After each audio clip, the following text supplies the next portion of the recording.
এবার ইমাম গাজ্জালী রাহমাতুল্লাহ আলাইহি বলতেছেন, তোমাদের গ্রামে কি কোনো মানুষ মারা গেছে কিনা? আবার ওই লোকেরা বলতেছেন, ও হুজুর, আমাদের এলাকাতে একটা মানুষ মারা গেছে, তার নাম কাঠুরিয়া গো হুজুর। ও হুজুর, আমাদের এলাকাতে একটা কাঠুরিয়া মারা গেছে, তবে সে তো আল্লাহর ওলি নয়। এবার ইমাম গাজ্জালী রাহমাতুল্লাহ আলাইহি বলতেছেন, ওই কাঠুরিয়ার নাম কি? এবার বলতেছেন কাঠুরিয়ার নাম হলো আব্দুর রহমান। এবার ইমাম গাজ্জালী রাহমাতুল্লাহ আলাইহি বলতেছেন, ওই এলাকার লোক, ও আমার ভাইরা, তার বাড়িটা আমাকে একটু চিনাই দিতে পারবানি? এবার এলাকার লোকেরা তার বাড়িটা চিনাইয়া দিলেন। ইমাম গাজ্জালী রাহমাতুল্লাহ আলাইহি তার বাড়িতে গেলেন। যাওয়ার পর ইমাম গাজ্জালী রাহমাতুল্লাহ আলাইহি ভালো করে তাকিয়ে দেখতেছেন, এমন একটা লোক, যেই লোকটা হাউমাউ করে কান্না করতেছেন আর বলতেছেন,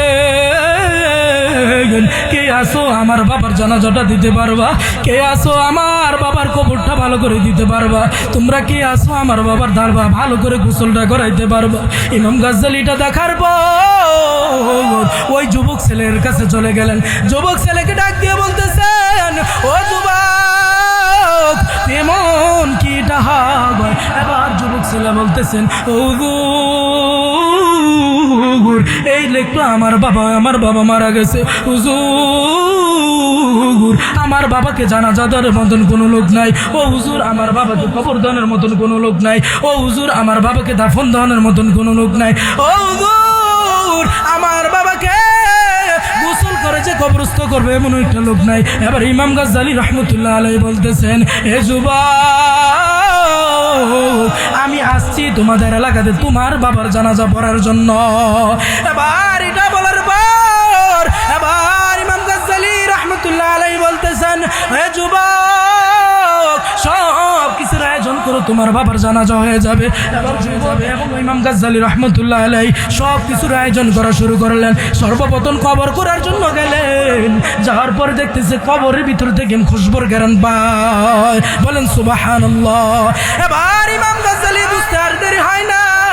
ইমাম গাজ্জালী এবার বুঝতে দেরি নেই যে লোকটা যে আল্লাহর ওলি। এবার ইমাম গাজ্জালী কবর করার পর যে সময় আসলেন, এবার ওই লোকটাকে ধৌত করাতে নিলেন, ওই লোকটাকে গোসল করাতে নিলেন। নেওয়ানোর পর দেখতেছে ওই লোকটার থেকে খুশবুর ঘ্রাণ পাচ্ছে। বলেন সুবহানাল্লাহ। ইমাম গাজ্জালী রাহমাতুল্লাহ আলাইহি তিনি যে লোকটাকে ধৌত করালেন, দাফন করলেন, জানাজাও দিবেন। জানাজা দানের পর ওই লোকটাকে জানাজা দানের পর কবরস্থ করা ফেলবেন।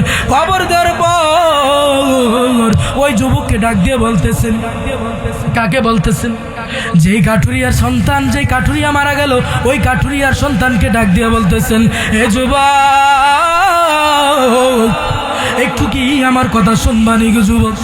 এবার ওই লোকটা বলতেছেন, ও হুজুর, আপনি কি এমন আমার কথা বলবেন গো হুজুর? ও হুজুর, কি এমন কথা বলবেন গো হুজুর? এবার ইমাম গাজ্জালী রাহমাতুল্লাহ আলাইহি বলতেছেন, এই যুবক, তোমার বাবা কি এমন আমল করতো যেটার জন্য জান্নাত পর্যন্ত তোমার বাবার অপেক্ষা করেছেন? কিন্তু দেখেন, এই এমন একটা সময়, এই ফিতনার জমানায়, এমন একটা সময় এখন বর্তমানে কত মানুষের আছে এশার বাদ জানাজা, আছে না নাই? কিন্তু আল্লাহ পাক আমাকে এখানে আনেছেন, বলেন আলহামদুলিল্লাহ। এই এমন একটা সময়ে কত মানুষ আছে অ্যাক্সিডেন্ট হচ্ছে, আছে না নাই? এমন একটা সময় কত মানুষ মৃত্যুর সাথে পাঞ্জা লড়ছে, আছে না নাই? এখানে যে আমরা আসতে পেরেছি, খুশি না বেজার? আরো জোরে বলেন। আল্লাহ পাক আমাকে এখানে আনেছেন, আপনাদেরকে এখানে এনেছেন। কত কুদরতে দোদর, আল্লাহ সবাইকে কবুল করবে না। আল্লাহ হাতে কিছু মানুষকে কবুল করবে। আমার পরে যারা বয়ান করবেন, কত সুন্দর বয়ান করবেন, কিন্তু দেখেন মাহফিল কত বড়, প্যান্ডেল কত বড়, কত আয়োজন করেছেন, কিন্তু আজ মানুষ নেই। ঠিক না? এজন্য আল্লাহ বলেন যে তোমরা সব সময় আমার শুকরিয়া আদায় করবে। কার? আল্লাহ কোরআন শরীফের ভিতরে বলেন, লা ইন শাকারতুম লা আযীদান্নাকুম ওয়ালা ইন কাফারতুম ইন্না আযাবি লাশাদীদ। কে বলেন? আল্লাহ পাক রব্বুল আলামিন বলতেছেন, যদি তোমরা আমার শুকরিয়া আদায় করো, যদি তোমরা আমার শুকরিয়া আদায় করো, শুকরিয়া আদায় করলে আমি তোমাদের নিয়ামত বাড়াইয়ে দেব। কি দিব? আর যদি তোমরা আমার শুকরিয়া আদায় না করো, আর যদি তোমরা আমার শুকরিয়া আদায় না করো, তাহলে আমি আল্লাহ তোমাদের থেকে নিয়ামত উঠিয়ে নিয়ে আমি তোমাদের জন্য কঠোর আযার ব্যবস্থা করে দেব। বলেন নাউজুবিল্লাহ। কে বললেন? আর জোরে বলেন। এবার ভাইয়েরা আমার ভালো করে মনোযোগ দেন। আমরা যে সময় দুনিয়াতে আসলাম, দুনিয়াতে আসার আগে এখনো তো আপনার সামনে মা আছে, চাচি আছে, আপনার ভাবি আছে, আছে না নাই? ভালো করে তাকিয়ে দেখবেন। আপনার ঘরে ছেলে হলে আপনার স্ত্রী বা আপনার নিজেকে আপনি প্রশ্ন করে দেখবেন, আমার ঘরে যদি আমার ছেলে হয়, আমার ঘরে যদি আমার মেয়ে হয়, আমি কি করি? সর্বপ্রথম ভালো করে তাকিয়ে দেখবেন। ওরে বাবা, ও যুবক ভাইরা, ও বন্ধুগণেরা, ও জাফরাবাদের মুসলমান, ভালো করে লক্ষ্য করে শুনুন। আমি দুনিয়াতে আসার আগে আমার মা, আমার বাবা, শুধু আমার মা দৌড়াইছে বান্ধবীর কাছে, আমার বাবা দৌড়াইছে বন্ধুদের কাছে, যাইয়া বলছো বন্ধু আমার ঘরে ছেলে হবে। আমার মা যাইয়া বলছেন, ওগো বান্ধবী, আমার ঘরে মেয়ে সন্তান হবে, আমার ঘরে মেয়ে হবে। তুই বড় খুশি, আমিও বড় খুশি। এবার যে সময় আপনার বাবা বন্ধুকে বলল, আপনার মা বান্ধবীকে বলল, এবার এটা বলার পর যে সময় আপনার মা আপনার বাবা যে সময় রাত্রি হয়ে গেল, রাত্রি হওয়ার পর যে সময় এক বেছানা শোয়ার ময়দান আপনার মা বলতেছেন, ওগো স্বামী আমার ঘরে মেয়ে হবে, আমি বড় খুশি। তুমি একটা মিলাদের আয়োজন করো, ইমাম সাহেবকে আমার এলাকাতে আমার ঘরে দাওয়াত দাও।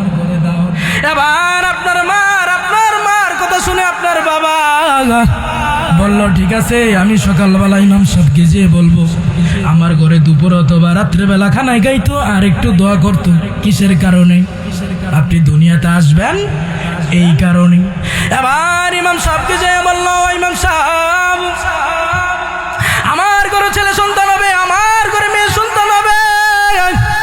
ও ইমাম সাহেব, আপনি যাই একটু দোয়া করবেন, আপনি গিয়া একটু দোয়া করবেন যেন আল্লাহ পাক রব্বুল আলামিন আমাকে একটা কন্যা সন্তান দেয়, আমাকে যেন একটা ছেলে সন্তান দেয়, আমাকে যেন একটা মেয়ে সন্তান দেয়। একটু গিয়ে দোয়া করবেন। এবার ইমাম সাহেব আসলো। ইমাম সাহেব আসার পর বন্ধু বান্ধব যা আছে, আপনার মার বান্ধবী যারা আছে তারা যা সকলে মানুষরা আসার পর মিলাদ হলো। হওয়ার পর ইমাম সাহেব দোয়া করে চলে গেল। কিন্তু বলতে পারবেন নি রে বাবা, আপনারা যারা মাটির ভিতরে আছেন, আপনারা বুকে হাত দিয়ে বলতে পারবেন নি যে আমার মা আল্লাহর কাছে বলেছেন, আমার বাবা আল্লাহর কাছে বলেছেন, ওগো আল্লাহ, আমার ছেলেটাকে তুমি পরিপূর্ণভাবে দুইটা হাত দিও, আমার ছেলেটাকে তুমি পরিপূর্ণভাবে দুইটা পা দিও, আমার ছেলেটাকে তুমি দুইটা পরিপূর্ণভাবে চক্ষু দিও। কোনোদিন বলছে? কোনোদিন বলে নাই। কোনোদিন বলছে না। কোনোদিন বলছে, ওগো আল্লাহ, তুমি আমাকে একটা ছেলে দিও অথবা মেয়ে ছেলে দিও, এমনটাই বলেছি। কিন্তু আল্লাহ পাক রব্বুল আলামিন আমাকে আপনাকে কত সুন্দর হাত দিলেন, কত সুন্দর পা দিলেন, তারপরে শুকরিয়া আদায় করব কার? কোনোদিন তারপরে আপনার মা বলে নাই, আপনার বাবা বলে নাই, কিন্তু আল্লাহ পাক রব্বুল আলামিন আমাকে আপনাকে কত সুন্দর হাত দিয়েছেন, পা দিয়েছেন। আমরা স্ত্রীকে তিনটা জিনিস দিয়ে থাকি। কয়টা জিনিস? কি কি দেই? তার ভরণ পোষণ, খাওয়া দাওয়া, তার দায়িত্ব। এই তিনটা তো, এই তিনটা না? এই তিনটার কোনো বেশি?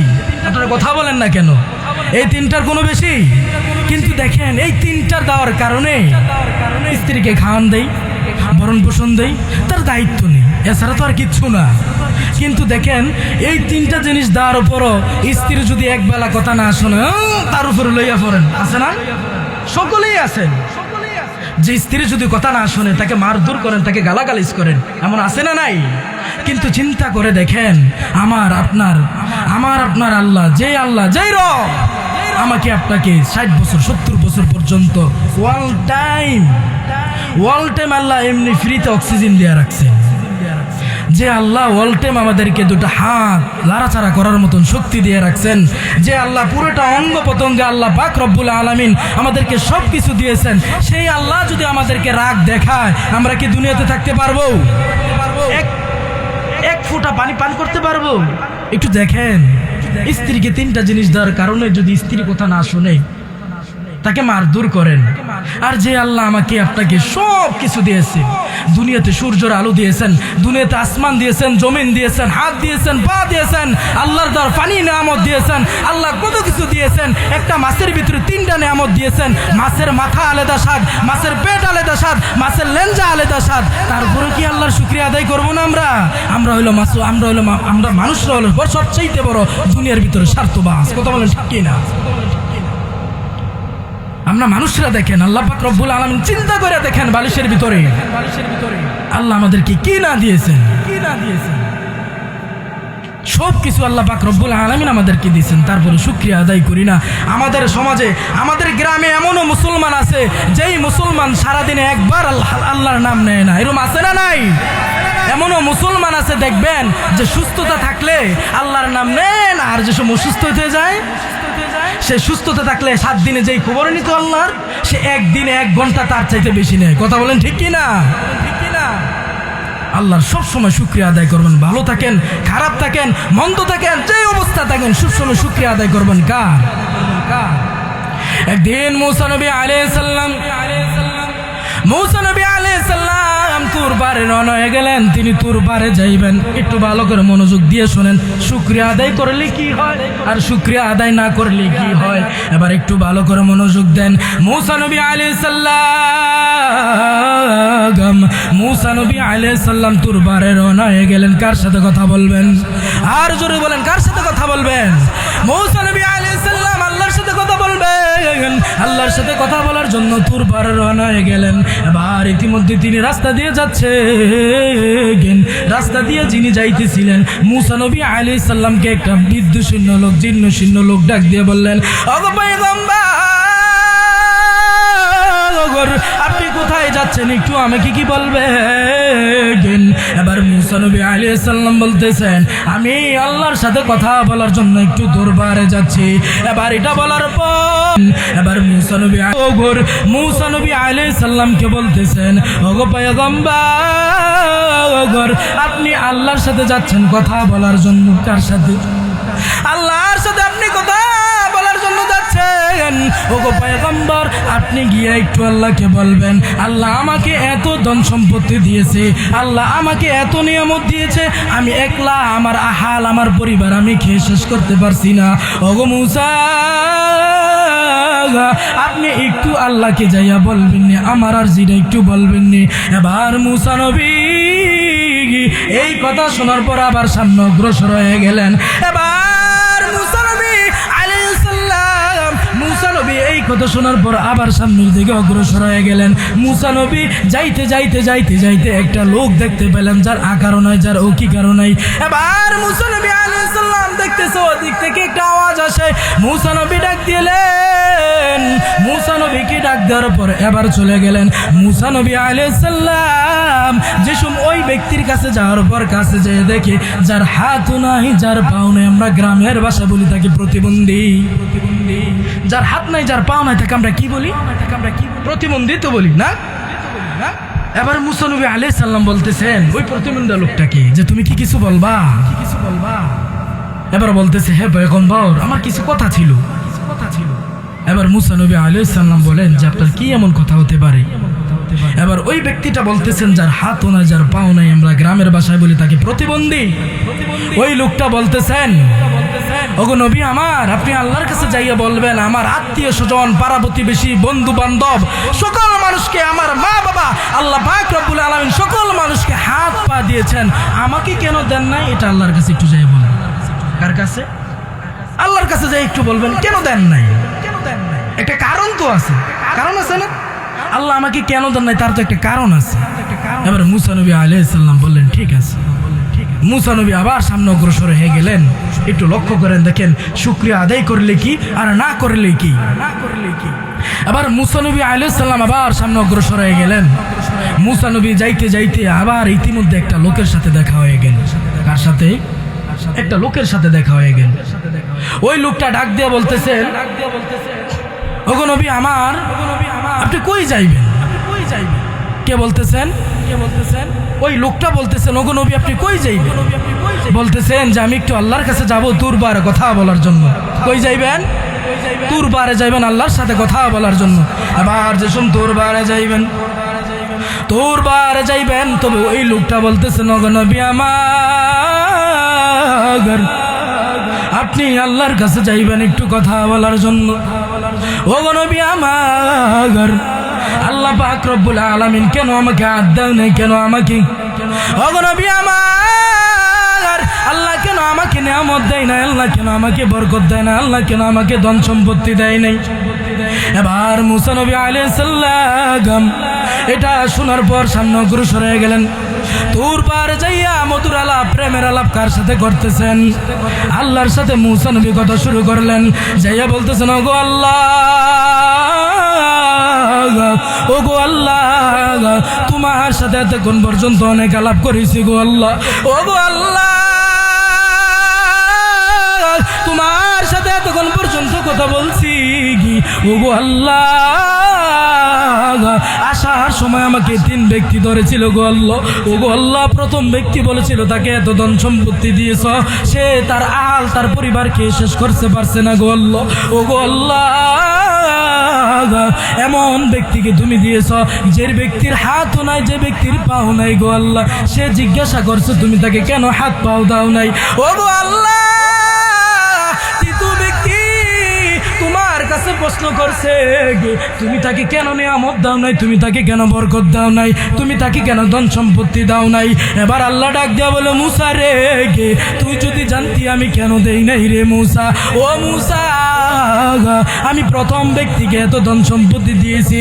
ও মুসা, আমি প্রথম ব্যক্তিকে এত নিয়ামত দিয়েছি, আমি প্রথম ব্যক্তিকে অনেক কষ্ট দিয়েছি রে মুসা। ও মুসা, ভালো করে শোন, প্রথম ব্যক্তিকে আমি এমনও দিয়েছি 7 দিন 5 দিন চুলায় আগুন ধরে না, তারপরে আমার আল্লাহর শুকরিয়া আদায় করেছে। আর আমাদের ঘরে একবেলা না থাকলে সারছে কাম, ঠিক না? ঠিক না? আমরা তো মানুষ অনেক আছে, আল্লাহর কাছে একটা লাগাতার 3 বার দোয়া করে মনে আল্লাহ হনে না, এমন না? কিন্তু তারা ছিল সলিড মানুষ, তারা ইবাদত করতো কম, ইবাদত বেশি করলে তাদের ইবাদতটা ছিল সলিড। আর আমরা নামাজও দাঁড়াইলে দুনিয়ার যত আবি জাবি আছে, নামাজের মধ্যে চিন্তা করলে কারে কেমনে খায়াম, আছে না নাই? আরো জোরে বলেন। এবার মুসা নবী আলাইহিস সালাম বলতেছেন ওগো আল্লাহ, আমাকে প্রথম ব্যক্তি বলেছি গো আল্লাহ, তুমি তাকে এত ধন সম্পত্তি দিয়েছো, তার আহাল তার পরিবারকে শেষ করতে পারছে না। এবার আল্লাহ পাক রব্বুল আলামিন বলেন মুসা রে,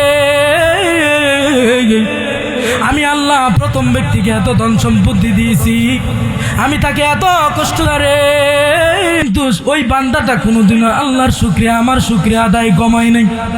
ও মুসা, আমি ওই বান্দাটাকে এমনও জিনিস দিয়েছি রে মুসা, যদি ভালো থাকে সব সময় শুকরিয়া আদায় করে, যদি খারাপ থাকে সব সময় শুকরিয়া আদায় করে আমি মালিকের। ও মুসা, আমি দ্বিতীয় ব্যক্তিকে এই কারণে বানাইছি যার হাতও দেই না, যার পাও দেই নাই। ও মুসা, আমি দ্বিতীয় ব্যক্তিকে এই কারণে বানাইছি যার হাতও নাই, যার পাও নাই রে মুসা। জাহান্নামের একটা ছিদ্র আছে, ওই ছিদ্রটা বন্ধ করার জন্য আমি ওই প্রতিবন্ধী লোকটাকে বানাইছি। এবার তৃতীয় ব্যক্তিকে আমি এই কারণে নিয়ামত দেই না ভাই, আমি প্রথম ব্যক্তিকে, আমি তৃতীয় ব্যক্তিকে আমি এই কারণে বরকত দেই নাই। ওই বান্দাটা আমার মালিকের উপরে খায়, মালিকের দেওয়া সব কিছু অর্জন করে, আমার দেওয়া সূর্যের আলোতে চলে, আমার দেওয়া নিয়ামতের পানিতে চলে, আমার দেওয়ার সব কিছুর উপরে চলে, আমি আল্লাহর কাছে কোনোদিন শুকরিয়া আদায় করে নাই। এ মুসা, আমি আল্লাহ কেন এত নিয়ামত দেই? ও মুসা, যেই বান্দাটা আমি সবসময় আমার শুকরিয়া আদায় করবে, আমি অটোমেটিক তার শুকরিয়া নিয়ামত দিয়ে দেই। ফেরেশতারা যেসব, ফেরেশতাদের কাছে যেসব নাফরমান বান্দারা চায়, কারা চায়? নাফরমান বান্দারা যেসব চায়, ফেরেশতারা যেসব আল্লাহর কাছে নাফরমান বান্দারা চায়, তখন ফেরেশতারা বলে ওগো আল্লাহ, তোমার দরবার একটা নাফরমান বান্দা চাইছে, তাকে কি করব? আল্লাহ বলে তারে দিয়া তারাইয়া দে। তারা বলেন, ফেরেশতারা বলেন যে আল্লাহ তারে তারাইয়া দে, তাড়াতাড়ি দিয়ে তারা তারাইয়া দে। আর যেসব মুমিন বান্দারা চায়, আল্লাহ দেখে, আল্লাহ যেসব মুমিন বান্দারা চায়, তখন ফেরেশতারা বলে যে ওগো আল্লাহ, তোমার একটা জীর্ণ শীর্ণ লোক তোমার কাছে কিছু চাইছে, ওগো আল্লাহ, তোমার 5 ওয়াক্ত নামাজ পড়ে, তোমার অল টাইম শুকরিয়া আদায় করে, যেমন অবস্থা থাকে তোমার সব সময় শুকরিয়া আদায় করে, ওগো আল্লাহ, তোমার কাছে কিছু চাইছে। আল্লাহ যেসব ফেরেশতারা যেসব দিয়া দিতে লাগবেন, আল্লাহ বলে আরে থাম, দিয়া দিতে লাগোস কে?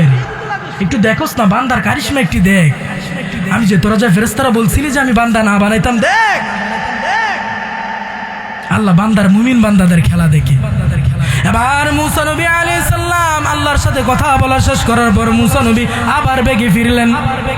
বেগে ফিরার পত্র ওই 3 নাম্বার ব্যক্তির সাথে দেখা হয়ে গেল। মনে আসেনি আপনাদের? 3 ব্যক্তির সাথে দেখা হয়ে গেল। 3 ব্যক্তি প্রথম দ্বিতীয় ব্যক্তির সাথে দেখা হয়ে গেল। এবার দ্বিতীয় ব্যক্তি বলতেছেন, ওগো পয়গম্বর, আপনি কি কিছু আল্লাহর কাছে যায়া বলছেন না? আমার আরজিটা আল্লাহর কাছে বলছেন নি? এবার বলতেছে,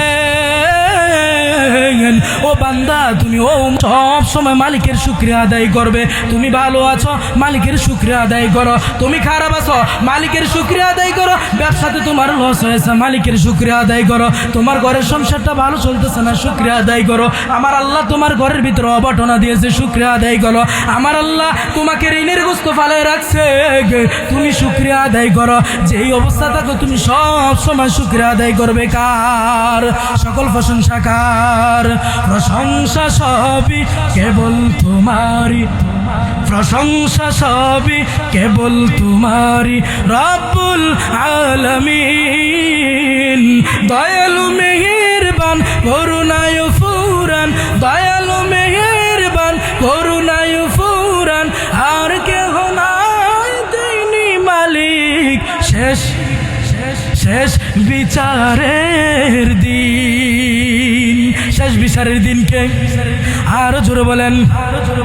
আর মুসা নবী ওই 3 নম্বর ব্যক্তির সাথে কথা শেষ করার পর আবার সামনে অগ্রসর হয়ে গেলেন।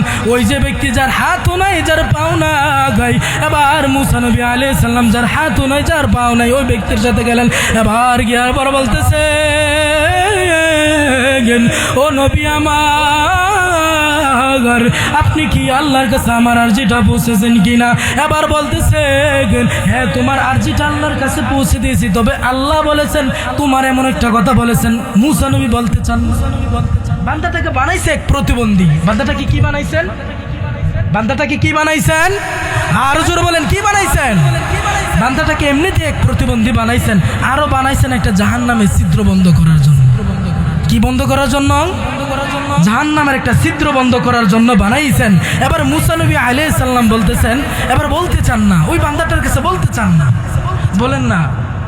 ওই বান্দাটা যার হাতও না, যার পাও না, ওই বান্দাটা বলতেছেন, ওগো নবী আমার একটু বলেন না আল্লাহ কি বলেছেন। এবার বলতেছেন মুসা নবী আলাইহিস সালাম ওই উম্মতকে বলতেছেন, ও উম্মত, তোমাকে আল্লাহ বানাইছেন একটা জাহান্নামের ছিদ্র বন্ধ করার জন্য। ওই লোকটা সাথে সাথে বলেন আলহামদুলিল্লাহ, আলহামদুলিল্লাহ বলতে দিলে আল্লাহ সাথে সাথে তার হাত পা দিয়ে দিছেন, তার হাত এবং পা দিয়ে দিছেন। এই আলহামদুলিল্লাহ, সুবহানাল্লাহ, আরো জোরে বলেন। সাথে সাথে তার হাত পা দিয়ে দিছেন। সাথে সাথে দেওয়ার পর মুসা নবী একটু রেগে গেলেন। হ্যাঁ, আমি এখন আল্লাহর সাথে কথা বইলাইলাম, আল্লাহ বলছেন তাকে একটা জাহান্নামের বানাইছে, এক লোকটারে বানাইছে প্রতিবন্ধী, আবার বানাইছে তাকে একটা জাহান্নামের ছিদ্র বন্ধ করার জন্য। লোকটার সাথে সাথে আলহামদুলিল্লাহ বলার কারণে আল্লাহ সাথে সাথে তাকে হাত এবং পা দিয়ে দিলেন। কেন দিলেন?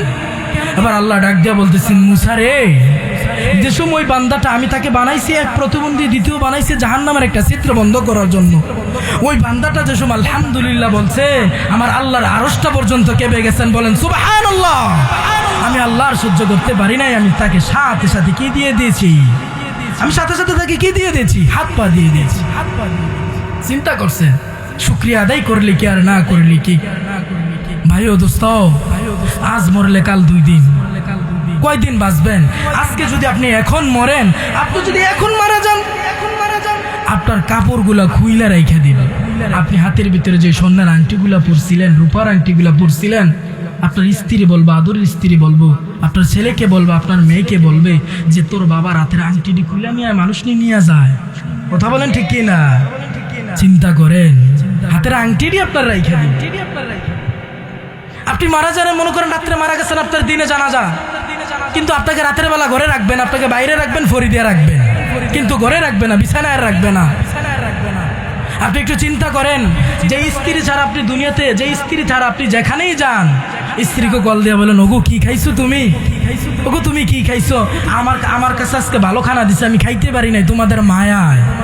আমার জিটার কারণে আমি খাইতে পারি নাই, আমার মেয়েটার কারণে আমি খাইতে পারি নাই, আমার ছেলেটার কারণে আমি খাইতে পারি নাই। এতটুকু মায়া, যে স্ত্রীর জন্য এত মায়া করলেন, যেই ছেলেটাকে আপনি বুকে না নিলে ঘুমাইতে পারতেন না, যেই সন্তানটাকে আপনি না নিলে ঘুমাইতে পারতেন না, যেই স্ত্রীকে না দেখলে আপনার ভালোই লাগতো না, আপনি মারা যাওয়ার পর আপনার বাসা বাড়িতে দেখবেন, আপনি মনে করেন সকালবেলা মারা গেছেন, জোহরের সময় আপনার জানাজা, বিকালবেলা দেখবেন আপনার পার্শ্ববর্তী কোনো ঘরে আপনার জন্য, কোনো ঘরে দেখবেন আপনার চাচাতো ভাই, আপনার চাচা যেটা কোনো না কোনো ঘর পাক করবে, করবে কি করবে না?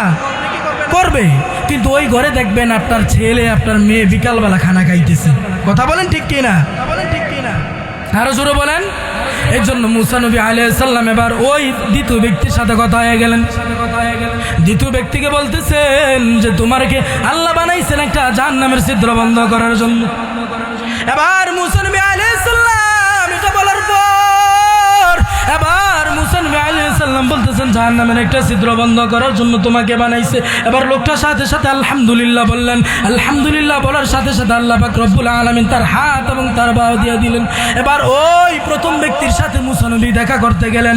প্রথম ব্যক্তির কাছে গেলেন, যাওয়ার পর বলতেছেন, হে লোক, তুমি এমন কি আমল করো গো যে আমলের কারণে তোমাকে আল্লাহ এত ধন সম্পদ এত নিয়ামত বাড়াইয়া দিয়েছে। এবার ওই লোক বলতেছেন, ওগো পয়গম্বর, আমি এমন কোনো আমল করি না গাই, আমি এমন কোনো আমল করি নাই গো। ওগো নবী আমার, আমি এমন কোনো আমল করি না যে আমলের কারণে আল্লাহ আমার এত ধন সম্পত্তি বাড়াই দিয়েছে। ওগো নবী আমার, আমি সামান্য একটা গাছ কাটি গো নবী। ও নবী আমার, আমি সামান্য একটা কৃষক গো নবী। দিনের বেলা আমি খেতে কামারে কাজ করি গো নবী। তবে একটা আমি আছি, যে অবস্থা থাকি আমি মালিকের সবসময় শুকরিয়া আদায় করি। আবার মুসা নবী আলাইহিস সালাম বলতেছেন, ও বান্দা, ও আমার উম্মাত, হয়তো তুমি এই শুকরিয়া আদায়ের কারণে আল্লাহ পাক রব্বুল আলামিন তোমার নিয়ামত সবসময় বাড়াইয়া দিয়েছেন। কথা বলেন ঠিক কিনা? ওরে বাবা, এ জাফরাবাদের মুসলমান, এই গ্রামের ভিতরে অনেক মানুষ আছে।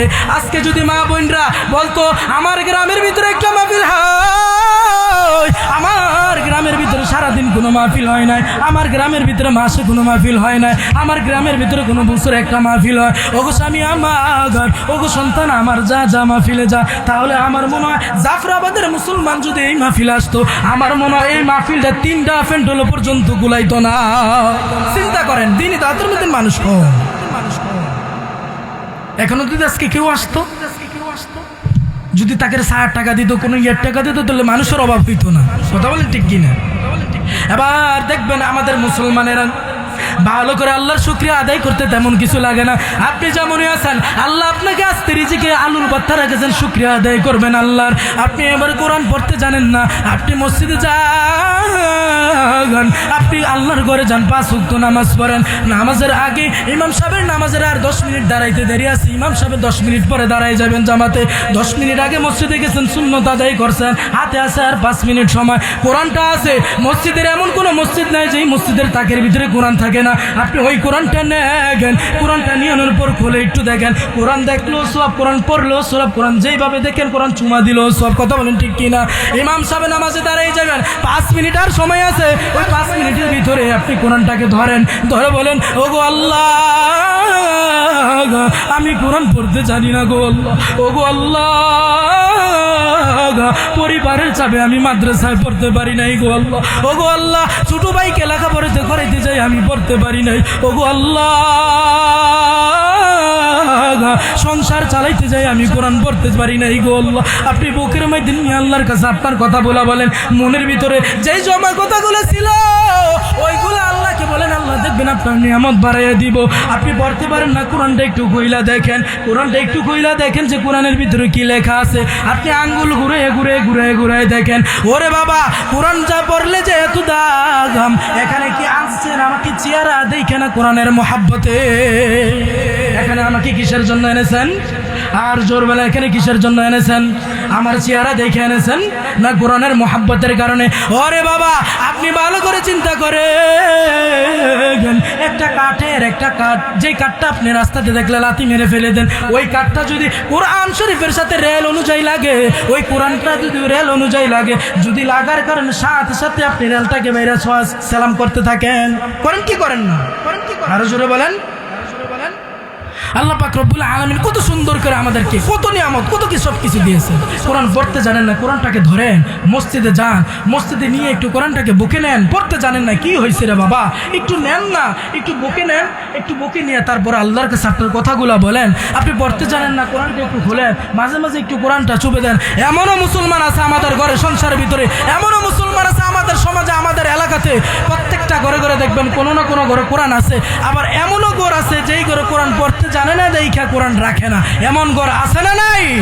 চিন্তা করেন, মুসলমানের ঘর কিন্তু পড়তে জানে নাই, দেখা কোরআন রাখে না, আছে না? আসেনি? ওরে বাবা, ও যুবক ভাইয়েরা, ও বাবারা, দেখেন আজকে অনেক মুরব্বীরা এখানে আসছেন, সবাই আমার দাদার সমান, সবাই আমার বাবার সমান। ও বাবা, আপনি যদি কোরআন পড়তে নাই জানেন, একটু কোরআনটা ধরেন না, একটু কোরআনটা ধরেন, কোরআনটা ধুইলে একটু চুমা দেন, বুকে নেন, তাকে একটু বুকে নেন, দেখবেন আপনি শান্তি পাবেন, শান্তি পাবেন, আপনি তাকে শান্তি পাবেন। কোরআন পড়লে এত দাম, নামাজ পড়লে, নামাজের ময়দান পড়েন, নামাজের ময়দান যতটুকু সূরা পারেন ইমাম সাহেবের কাছে যান, ও ইমাম সাহেব আমি সূরাগুলা পারি না, হায়াত নূতের কথা বলা যায় না, ইমাম সাহেবের কাছে যান, একটু আপনার যদি শরম লাগে আপনি নামাজ ব্যতীত যান, যাই ইমাম সাহেবকে বলেন, ও ইমাম সাহেব আমাকে একটু আয়াতটা বলে দেন। আমরা তো এমনও মুসলমান আছি নামাজই পড়ি না, আছে না নাই? আল্লাহ পাক রব্বুল আলামিন যারা নামাজ পড়েন না, রোজা রাখেন, তার জন্য এমন শাস্তি রেখেছেন, এমন শাস্তি রেখেছেন যে কোরআনের ভিতরে অনেক বাবার বলেছেন জাহান্নামের কথা, যে জাহান্নাম, যেই জাহান্নামের 70,000 শিকল দিয়ে জাহান্নামকে ধরে রাখতে পারবেন না। কথা বলেন ঠিক কি না? যে কোরআনের কথা বলছি, ইমাম গাজ্জালি রহমতুল্লাহ আলাইহি তিনি একদিন ঘুমিয়ে গেলেন, ঘুমের মধ্যে স্বপ্ন দেখতেছেন, ইমাম গাজ্জালি রহমতুল্লাহ আলাইহি ঘুমের মধ্যে স্বপ্ন দেখতেছেন একটা লোক, একটা অমুক এলাকায় একটা লোক মারা গেছে, তাকে জানাজা দেওয়ানোর মতন, কাফনের মতন তাকে কেউ নাই। এবার ইমাম গাজ্জালি রহমতুল্লাহ আলাইহি ঘুমের মধ্যে স্বপ্ন দেখতেছেন, ইমাম গাজ্জালি রহমতুল্লাহ আলাইহি ঘুমের মধ্যে স্বপ্ন দেখতেছেন, ঘুমের ভিতরে স্বপ্ন দেখতেছেন তিনি একটা অমুক এলাকার ভিতরে একটা লোক মারা গেছে, তাকে জানাজা দেওয়ানোর মতন কেউ নাই, তাকে দাফন দেওয়ানোর মতন কেউ নাই, তাকে কবরস্থ করার মতন কেউ নেই। এবার ইমাম গাজ্জালি রহমতুল্লাহ আলাইহি ঘুম থেকে উঠিয়ে গেলেন, ঘুম থেকে উঠিয়ে গেলেন, ইমাম গাজ্জালি রহমতুল্লাহ আলাইহি আর ঘুমান না, ইমাম গাজ্জালি রহমতুল্লাহ আলাইহি তিনের আর ঘুম না গাই। ইমাম গাজ্জালি রহমতুল্লাহ আলাইহি ঘুম থেকে উঠে গেলেন, ঘুম থেকে ওঠার পর ইমাম গাজ্জালি অপেক্ষায় আছেন কখন মুয়াজ্জিন আযান দিবে, কখন ফজরের আযান আদায় করব। এবার মুয়াজ্জিন যখন আযান দিলেন, আল্লাহু আকবার, আল্লাহু আকবার, মুয়াজ্জিন যখন আযান দিলেন, ইমাম গাজ্জালি রহমতুল্লাহ আলাইহি, ইমাম গাজ্জালি রহমতুল্লাহ আলাইহি ফজরের নামাজ আদায় করে সকাল আলোর পর অমুক এলাকায় রওনা হয়ে গেলেন। এবার ইমাম গাজ্জালি রহমতুল্লাহ আলাইহি এলাকাতে রওনা হয়ে গেলেন।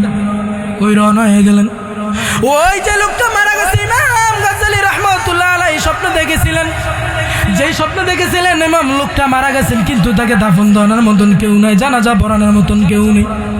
এবার ইমাম গাজ্জালি ফজর নামাজ আদায় করার পর রওনা হয়ে গেলেন। এবার ইমাম গাজ্জালি রহমতুল্লাহ আলাইহি,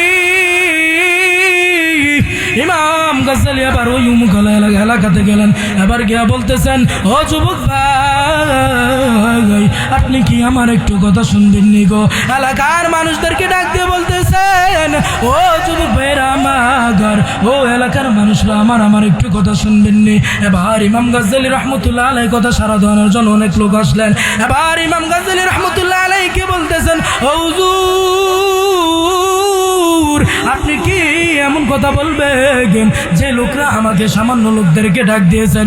ইমাম গাজ্জালি রহমতুল্লাহ আলাইহি বলেন, তোমাদের এলাকা থেকে কোনো এমন লোক মারা গেছে যে লোকটা আল্লাহর ওলি ছিল। কি ছিল? এবার ইমাম গাজ্জালি রহমতুল্লাহ আলাইহি এটা বলার পর এলাকার মানুষরা বলতেছেন, হুজুর হুজুর আমাদের এলাকাতে তো ভালো করে 5 ওয়াক্ত নামাজ পড়নেওয়ালা লোক নাই। ও হুজুর আমাদের এলাকাতে তো ভালো করে 2 ওয়াক্ত নামাজ পড়নেওয়ালা লোক নাই। আল্লাহর ওলি কোথা থেকে আসবে? এবার ইমাম গাজ্জালী রাহমাতুল্লাহ আলাইহি টেনশনে পড়ে গেলেন। ইমাম গাজ্জালী রাহমাতুল্লাহ আলাইহি হতে পারে আপনাদের এলাকাতে কোনো মানুষ মারা গেছে কিনা। এবার ইমাম গাজ্জালী হয়তো তাদের স্বপ্ন ঠিক হতে পারে, আমাদের স্বপ্ন ভুল হতে পারে। কথা বলেন ঠিক কিনা? আমরা ঘুমের মধ্যে স্বপ্ন দেখি কি যাদের তো বইরা গেছি, আরেকজনের লাউ চুরি করে লই আইলাইছি, ঠিক নেই? আমরা ঘুমের মধ্যে দেখি কারে কেমনে খাওয়ান যাইবো, কারে কেমনে গীতা করণ যাইবো। কথা বলেন ঠিক কিনা? আরো জোরে বলেন। আবার ইমাম গাজ্জালী রাহমাতুল্লাহ আলাইহি, এবার ইমাম গাজ্জালী রাহমাতুল্লাহ আলাইহি দেখতেছেন। এবার ইমাম গাজ্জালী রাহমাতুল্লাহ আলাইহি বলতেছেন তোমাদের গ্রামে কি কোনো মানুষ মারা গেছে কিনা? আবার ওই লোকেরা বলতেছেন ও হুজুর আমাদের এলাকাতে একটা মানুষ মারা গেছে, তার নাম কাঠুরিয়া গো হুজুর। ও হুজুর আমাদের এলাকাতে একটা কাঠুরিয়া মারা গেছে, তবে সে তো আল্লাহর ওলি নয়। এবার ইমাম গাজ্জালী রাহমাতুল্লাহ আলাইহি বলতেছেন ওই কাঠুরিয়ার নাম কি? এবার বলতেছেন কাঠুরিয়ার নাম হলো আব্দুর রহমান। এবার ইমাম গাজ্জালী রাহমাতুল্লাহ আলাইহি বলতেছেন ওই এলাকার লোক, ও আমার ভাইরা তার বাড়িটা আমাকে একটু চিনাই দিতে পারবানি? এবার এলাকার লোকেরা তার বাড়িটা চিনাইয়া দিলেন।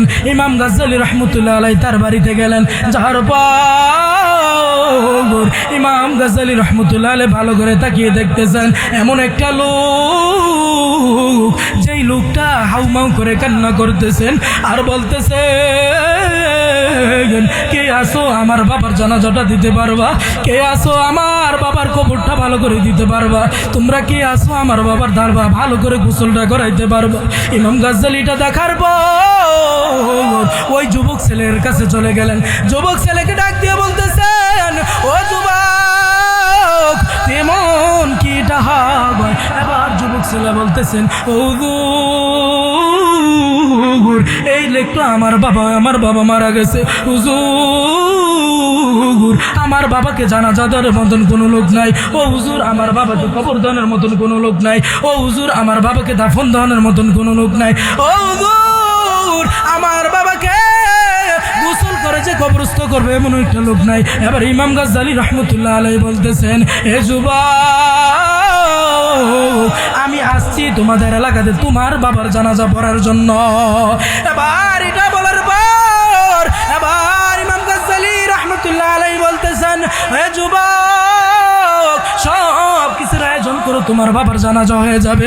এবার যুবক এবং ইমাম গাজ্জালী রাহমাতুল্লাহ আলাইহি সব কিছুর আয়োজন করা শুরু করলেন। সর্বপ্রথম কবর করার জন্য গেলেন। যাওয়ার পর দেখতেছে কবরের ভিতর থেকে খুশবুর ঘ্রাণ পায়। বলেন সুবহানাল্লাহ। এবার ইমাম গাজ্জালী বুঝতে আর দেরি হয় না। ইমাম গাজ্জালী এবার বুঝতে দেরি নেই যে লোকটা যে আল্লাহর ওলি। এবার